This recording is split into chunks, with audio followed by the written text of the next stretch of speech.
At 4,000 rounds per minute, the GE M134 Minigun burns through its ammunition so fast that the standard engagement window of a helicopter gunship is barely 2 seconds. In those 2 seconds, you haven't just fired 134 rounds, you've delivered the equivalent of hundreds of pounds of continuous recoil impulse directly into the airframe. This is the electric beast, the S. Military had to reinvent just to control the flow of lead. The sheer volume of fire delivered by the M134 is a spectacular visual marvel, often misunderstood because of its ubiquitous, yet fundamentally inaccurate, portrayal in cinema. Unlike Hollywood's depiction of a muscle-bound protagonist hip-firing this weapon, the reality of the minigun is defined by 3 insurmountable logistical barriers: power, weight, and recoil. To understand this modern monster, we must first look back to the 1950s, when General Electric, GE, developed this system. The term minigun itself is a paradox, a nod to its massive predecessor. These rotary weapons were first conceived as 20mm rotary aircraft armament, a true cannon system. When GE engineers scaled that 20mm cartridge down to the much smaller 62 by 51mm NATO 308 caliber round, they dubbed it the mini version of the gun. Yet the concept of a powered Gatling gun is far older than the jet age. The spiritual roots of the M134 stretch back to the 1890s. Experiments were conducted with electrically powered Gatling guns, achieving astonishing rates of fire, up to 3,000 rounds per minute, a speed that rivals the M134's operational parameters today. The physics are straightforward. An electric motor, unlike gas or recoil-operated mechanisms, can turn the barrel cluster as fast as the motor can run. The fatal flaw for the 19th century version, however, was simple geography. You couldn't carry the electricity. In 1900, the only practical application for a power-hungry weapon like this was naval defense, where a large vessel's constantly running steam turbine provided unlimited electrical current. Trying to field it as an infantry weapon was impossible. There were no portable power sources capable of sustaining the massive energy draw.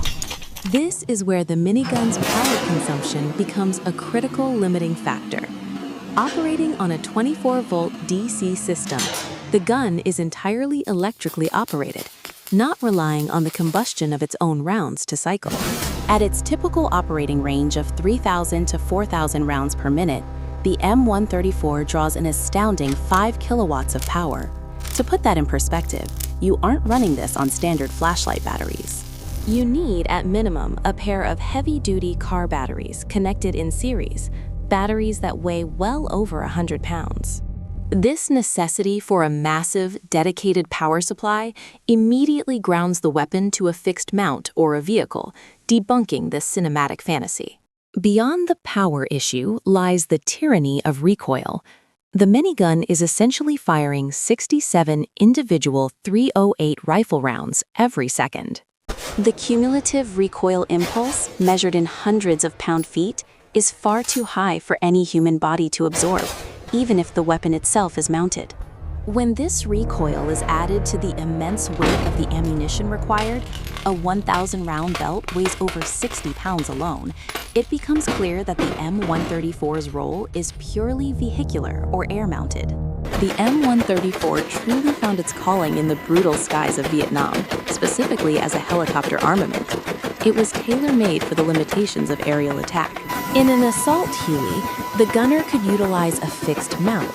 The ammunition could be stored in large crates inside the fuselage, and most crucially, the electrical power could be drawn directly from the helicopter's own turbine engine.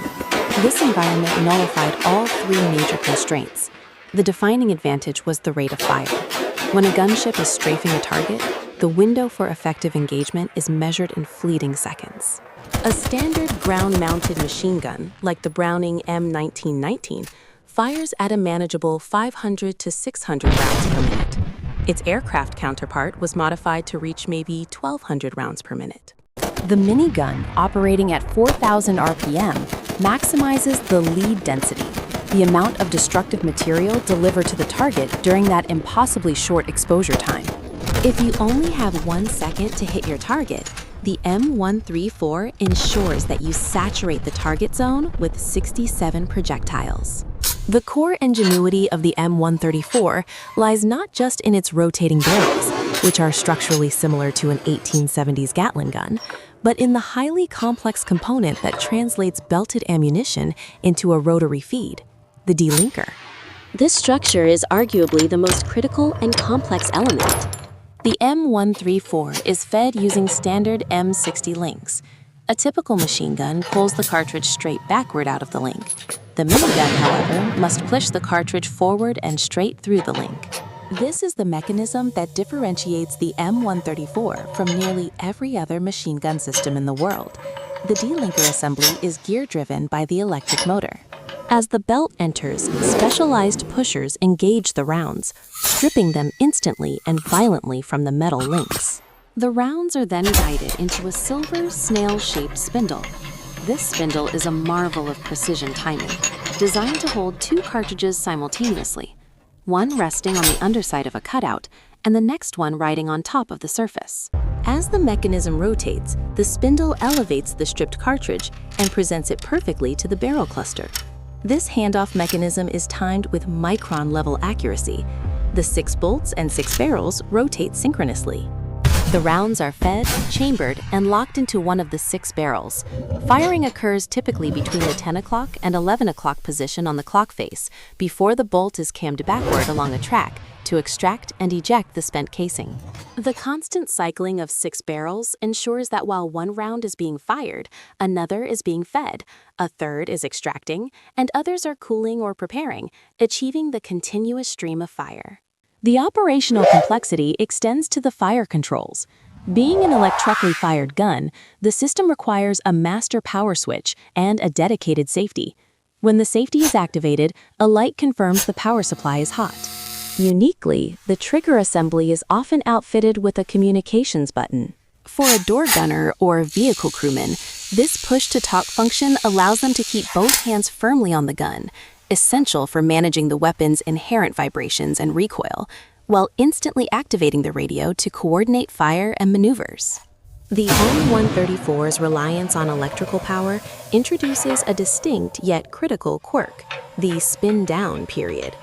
The barrels do not instantly halt when the operator releases the trigger. The motor stops receiving current, but the immense rotational momentum of the barrel cluster causes it to spin down from friction, a process that can take over a second.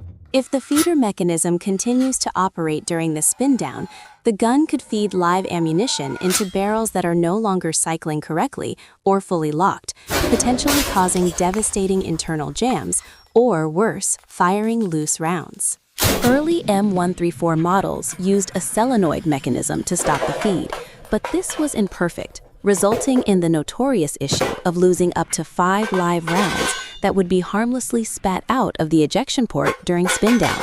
The modern solution, perfected by companies like Dillon Aero, involves integrating a clutch system. This clutch instantly disconnects the feeder mechanism from the motor the moment the trigger is released, halting the ammunition flow without sacrificing any live rounds. However, even with the clutch, the operator must be mindful. The minigun does not tolerate quick, repetitive trigger taps. Giving the barrels a moment to decelerate before re-engaging is crucial to prevent the highly sensitive delinker from jamming, a malfunction that often requires extensive field stripping to clear, a non-starter in combat. Loading the minigun is a precise ritual. The 1,000-round capacity ammunition can is carefully packed, ensuring the continuous belt feeds flawlessly. The phrase "brass to the grass" dictates the orientation of the belt in the feed chute. Once the belt is guided into the ammunition box and connected to the chute, the process of preloading begins. The operator must manually rotate the barrel cluster while maintaining upward pressure on the belt. This rotation is critical to ensure the first rounds are fully stripped and seated correctly in the delinker spindle. They listen for 2 distinct clicks, the confirmation that the complex linkage mechanism has captured the belt and is ready to operate under its own strength. After the belt is secured, the operator continues to manually cycle the cluster until the first empty link exits the dedicated link ejection chute. This confirms that the delinking process is fully primed and the mechanism is filled with live ammunition. At this point, the safety pin must be removed to re-engage the clutch. The gun is now technically hot. The barrel cluster remains still because the clutch is engaged. But the moment master power is applied and the trigger is depressed, the clutch disengages and the catastrophic stream of fire begins. In practice, the incredible rate of fire poses a severe tactical challenge.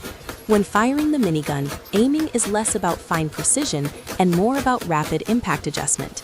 Because 100 rounds vanish in less than 5 seconds, the gunner has almost no time to observe where the rounds are landing, adjust the sight picture, and correct the trajectory before the belt is empty.